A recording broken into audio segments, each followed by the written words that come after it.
Watch this.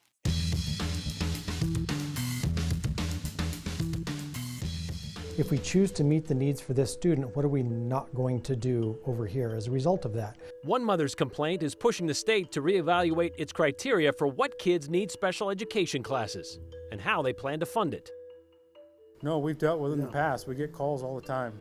It's election season, which means the election signs are in full bloom. We're taking a look at how close those can spring up around polling places and what else is not allowed there. It was spooky, yeah. I don't know if I would get myself worked up about it or if I actually heard stuff. Some places in Boise, you just get a spooky vibe. Is that possible, though, in a pub? We're learning why the liquid spirits may not be the only variety being seen in this Boise bench bar.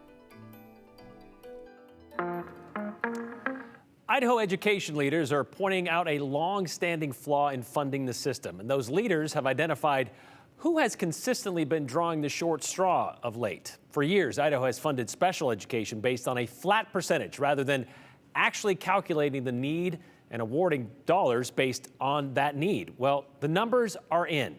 And Idaho State Superintendent of Public Instruction, Debbie Critchfield, says we are falling short. To make ends meet, Idaho school districts are forced to move dollars around or sometimes fill that special education funding gap with a supplemental levy. As the old saying goes, the first step in solving a problem is actually recognizing there is one. Here's Andrew Bartline. It takes a keen eye to discern between necessary and sufficient. The key to spotting the difference is often buried in experience. There's been some Ashley Britton's family lives it. Deficits in the past in the state of Idaho. Deficits in funding, specifically for special education. Across Idaho, the current state funding formula sets aside special education funding for 6% of elementary school students and 5.5% for middle school and high school. The state calls that necessary, but there's a gap. To fund on 6%, when we know that the reality statewide is closer to 12%, would suggest that it's not sufficient. Ryan Cantrell is the Chief Deputy Superintendent of Public Instruction, and personal experience tells him funding that gap Is about $66.5 million that we can see on paper. is a problem. The school district is on the hook for the rest of that money. Sufficient funds in dollars the districts need. I've never, in all of my years in a school, seen a situation where a school told a student or a family, we're sorry, we can't afford to provide your child what they need. But the question comes up in a finite system where you only have X amount of money. If we choose to meet the needs for this student, what are we not going to do over here as a result of that? It's a documented issue the state intends to address, but it's likely an underreported problem. Outlined in this letter from the U.S. Department of Education, addressed to the Idaho State Superintendent, Debbie Critchfield, potentially exposing another deficit. Doesn't make sense. Somebody should have seen this before. In Idaho's special education manual, 2 tests are available to determine if a student qualifies for the resources. Idaho law says both are necessary, but federal law says only one is sufficient. 2 of my kids have dyslexia, and Ashley filed the complaint. it was difficult to have them qualified. The federal government's letter to the state of Idaho gives a 90-day timeline to explain the current system. Asking the question, why do we do it this way? Is this working for Idaho students and families? And if not, what do we need to do differently? Ultimately, to determine if Idaho's support for special education isn't just necessary, but sufficient. I would imagine there's a lot of kids out there who are struggling in school, struggling to try to read and learn. The State Superintendent of Public Instruction's office says they're committed to solving both of these problems. Number one, to ensure the state is correctly identifying the real number of students who need special education classes.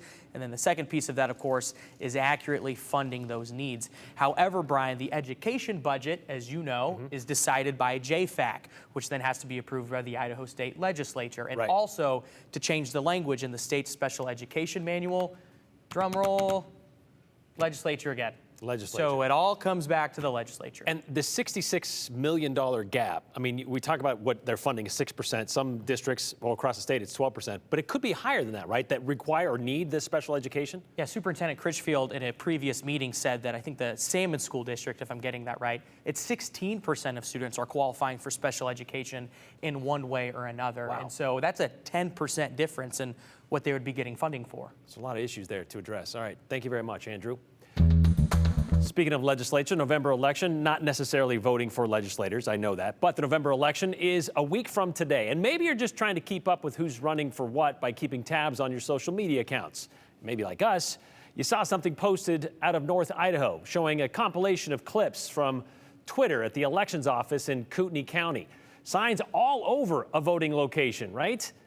Coeur d'Alene Press has also reported disturbances near the elections office during early voting. So we reached out to Kootenai County and the Secretary of State's office to find out more about it, and we're still waiting for a response. We did get one from the Secretary of State's office, but that didn't stop us from finding out if what we're seeing is actually legal out there, especially in North Idaho or basically anywhere. There are rules for what you can show and what you can say around polling places, as Joe Paris explains. Election signs, like the falling leaves, they can illustrate where we are in the year. So yes, Election Day is almost here. Unlike the leaves, though, signs like these, they can't just be anywhere. I'm standing actually just around the corner from the Ada County Elections Office. You can see campaign signs from a collection of candidates right here along the sidewalk. They can be here and they can also be over there. You can see here further up the street, there are also signs, but they do stop at a very specific point, a point of no return.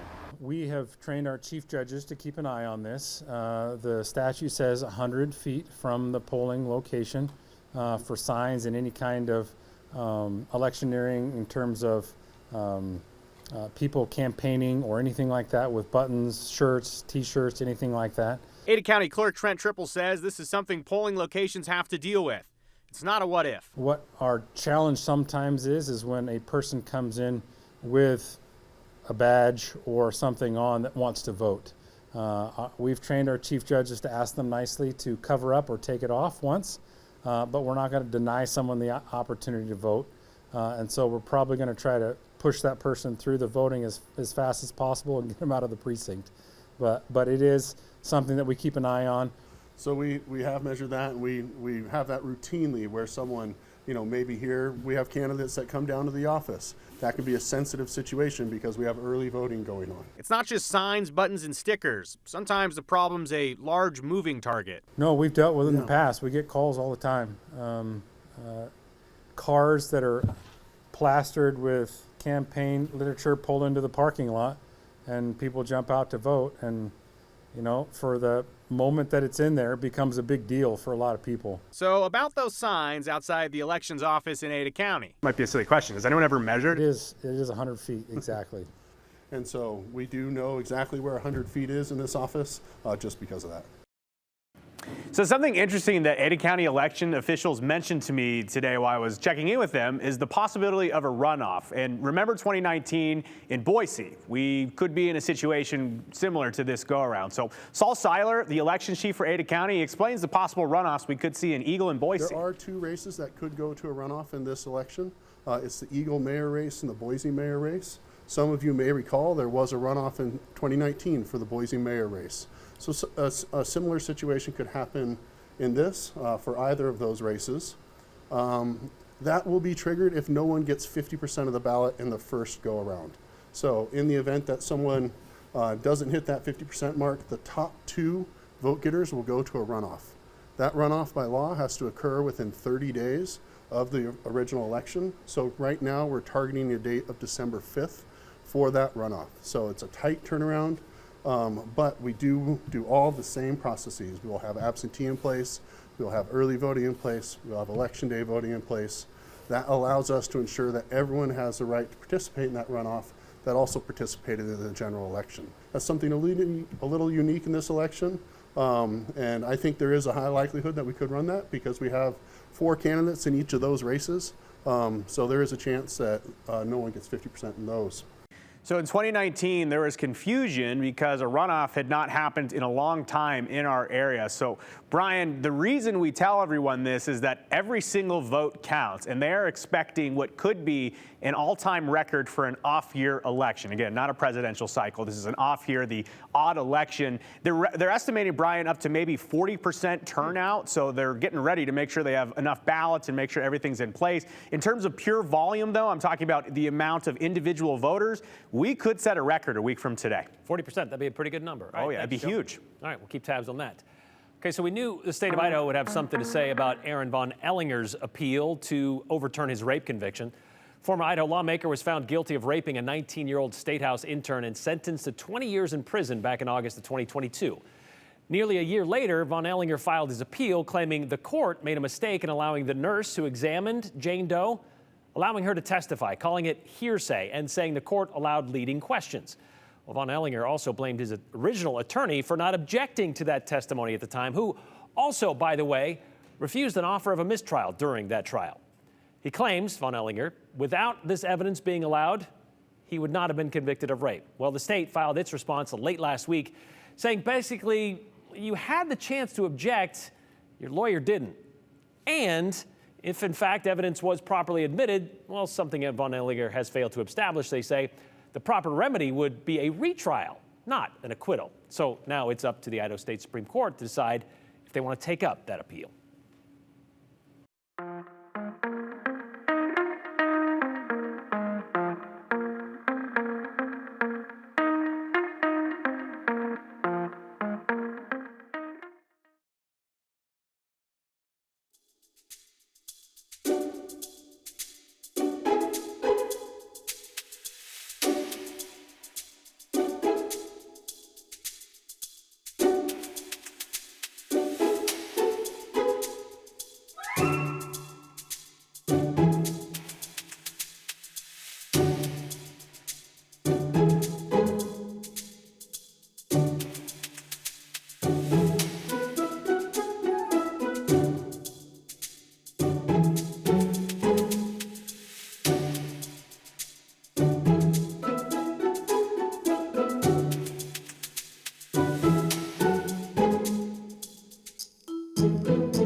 All right, so far in our Haunted Boise tour, we've taken you to a cemetery, a theater, an old hotel. You know, these are all places that one could look at and say, yeah, I could see how that might be frequented by phantasms. But today, maybe a place you might not expect. Hauntings, for believers, are usually the outcome of some untimely or morbid death, or several of them. Well, today's installment, just to warn you, isn't born out of something that happened generations ago. It's not about pioneers here in the Boise Valley, but it's actually fairly recent. And the stories that we learned about what may be happening in one Boise Bench bar, well, those are pretty fresh too. From the outside, McCleary's Pub seems like any other saloon squeezed into a strip mall. But inside, there's a lot more to this Boise Bench bar than meets the eye. Yes, McCleary's has stories for sure, 100%. They have tales of hearing things, strange feelings. Those tales tell of a time when McCleary's wasn't yet McCleary's. No, it was in 1990, it was a brand new pub called the Rose Pub. On the night of December 19th of that year, a heavy snow began to fall, and Rose Pub bartender, 20-year-old Brandy Rains, got permission to close early. Helping her do that was 23-year-old beer distributor John Justad. Also in the bar that night was 27-year-old Keith Wells, who either came in while they were closing or was already there when they decided to close. It's kind of a convoluted story because he told so many lies, but essentially she started to count the money before she was going to close up shop, and so John stayed behind to make sure she was safe. What happened next has also been told two ways. Either Keith tried to rob the bar and took Brandy and John to the back room, or Keith followed John to the bathroom and beat him over the head with some sort of blunt object. They never find it, but he knocks them unconscious and then he drags them to the back room and basically left them there to die. Wells would be caught 4 months later, convicted, and eventually executed. And the Rose Pub would eventually become McCleary's. But depending on who you ask, the memory of the brutal double murder isn't all that remains. People have told me here that they're not frightened of the entities or whatever might be here. But there are? But there are. But it's where you never feel like you're completely by yourself. You know, it's like something falls down, you know, you hear a broom fall over or something, and you kind of look around in there, and there's no broom that fell over. I'm Sarah Hoops. And you worked here? 13 years. For the first 5 years, Sarah worked nights. So I was by myself in the building a lot, and you know, you'd be sitting here doing your books, concentrating on money, and you'd hear like a bang or something from the back, and you know you're the only person in here because you've already checked the bathrooms, you've already gone through everything, and then you're hearing noises. But noises aren't the only thing Sarah says she's heard. Just voices. I mean, nothing like aggressive where they're screaming, just like a random, like, I think I just heard someone, I better double check the bathrooms. And you go back there and no one's there. But it's usually in the back. It's always back there. Which would make sense for those who believe in such things. But for skeptics, it could just be bad plumbing. You know, yeah. Or it could be something else. You know, you never know. Keith Wells was on probation for robbery when he committed that double murder, and he pulled back his appeal on his death penalty because he said he would rather die than spend life in prison, which is why his executions came so quickly after his conviction. Okay, so as for the possibilities for the noises being heard in McCleary's, you know, after all, it is a bar. They have an ice machine. They got one in the back. They got a pinball machine in the front. And they also have dishwashers. So even those that work there say it could be anything. But the people that work there, they're not quite convinced there are ghosts. But as you heard Gene say, and he told us, it's possible. All right, well, Halloween and its connection to the unholy goes back almost as long as the holiday itself. After all, it began, Halloween that is, as a 9th century Gaelic festival, a pagan religious celebration. But it wasn't long before Halloween became inundated with ghosts and ghouls and demons, and pretty soon, pagan became something to do with Satan, which brings us to this. Idaho has a satanic law in its books. Well, it's more of an anti-satanic ritual law. But back in the fall of 1989, there was a baby girl found dead near the town of Rupert. The baby was found burned inside a metal box. Almost immediately, a rumor began to spread and became very popular. The little girl, unidentified and known as Baby X, was killed and mutilated as part of a ritual by a local satanic cult, the rumor said. Think black-robed figures sacrificing animals and children. It was the 80s, right? And the country was in the middle of the satanic panic. And soon, county prosecutors and local police got involved. So did psychologists and Christian groups, claiming demonic worship was all the rage in southern Idaho. The unsolved death of Baby X became such a big deal, the Idaho legislature passed a law the following session in 1990. This is what it said. It specifically outlawed the ritualized abuse of any child or any warm-blooded animal or human being. It even detailed how you can't force someone to drink or eat blood, bones, body parts, that kind of stuff, nor can you put a living kid in a coffin or a grave with a dead body. They went to very specific details with this law. It was well documented at the time. This law became a law because of what was believed to have happened to Baby X.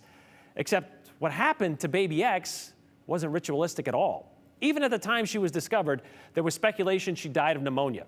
But nobody wanted to hear that. And the pneumonia was proven with an autopsy. The belief she was discarded by a scared, undocumented family of farm workers who didn't want to be deported. That's kind of the crux of that story. It had nothing to do with the dark lord of the underworld. In fact, the whole satanic panic was entirely bunk. Just 4 years later, a study done by the University of California Davis professor who surveyed more than 11,000 police officers and psychiatrists and looked into more than 12,000 accusations of satanic sexual abuse found none of them could be substantiated. Across the country, not one, but for the last 30 years, Idaho has had a law directly linked to the occult based on a moral panic without proof.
All right, our final day of October has actually been a relatively mild one, especially compared to the last few afternoons that we have endured across southern Idaho. 56 right now in the City of Trees. It'll be mostly clear skies in some spots, but clouds in others are starting to obscure that sunshine as we have a system that is moving in that will really have an impact on our weather by Thursday. Still, skies will stay partly clear tonight. Temperatures, if you're out trick-or-treating, will drop very quickly from the mid-50s to the upper 40s around 7 o'clock, low 40s by 9 o'clock. Good news is we'll be bone dry, but still pretty chilly out there, so plan accordingly if you are out and about this evening. Overnight tonight into early tomorrow morning, these are the temperatures you can expect to wake up to. Yes, pretty cold, upper 20s, low 30s across the Treasure Valley with temperatures around 30 degrees in the Magic Valley. Still not as frigid as we were this morning. That's the good news. And temperatures tomorrow for those highs remain about where we were today. 55 or so for Boise, mid-50s for the highs tomorrow afternoon in the Magic Valley, upper 40s in the mountains. We will have clouds on the increase tomorrow, though. Not a lot of sunshine for our Wednesday. This system is starting its march in from the west, and so it'll hit the Pacific Northwest first late tomorrow into Thursday with a soaking rain. It'll be at our neck of the woods by Thursday with showers in the morning and then a more persistent rain Thursday afternoon. The good news is with this system and the systems that will follow, temperatures remain relatively mild. So morning lows in the 40s starting on Thursday, highs around 60 degrees. But you can see here it's a wet start to November, off and on rain showers each and every day through next Tuesday. And of course, don't forget, we get that hour of sleep back on Saturday night as we set those clocks back when daylight saving time comes to an end on Sunday.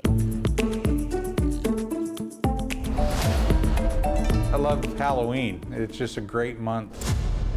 decorating our yard and scaring the neighborhood. I can creep up on people or follow them around.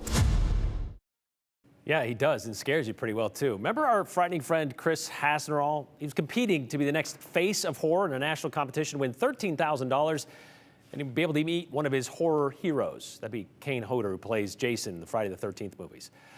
Sadly, though, Chris didn't make it to the last Scream semifinal round. Sorry to hear that, Chris, but the plan is for him to still scare a lot of kids in Nampa tonight, so good luck with that.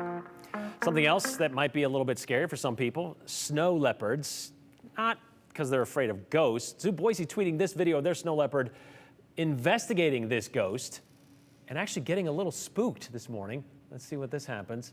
He said that she eventually found the treat inside. Oh, yeah, makes a big sound. That does, but she got it. Way to go. Trick or treats for everyone.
All right, quick comment from Steve to wrap up the show today. All education funding, not just special education funding, has been far less than needed for decades. All under the GOP legislature's leadership.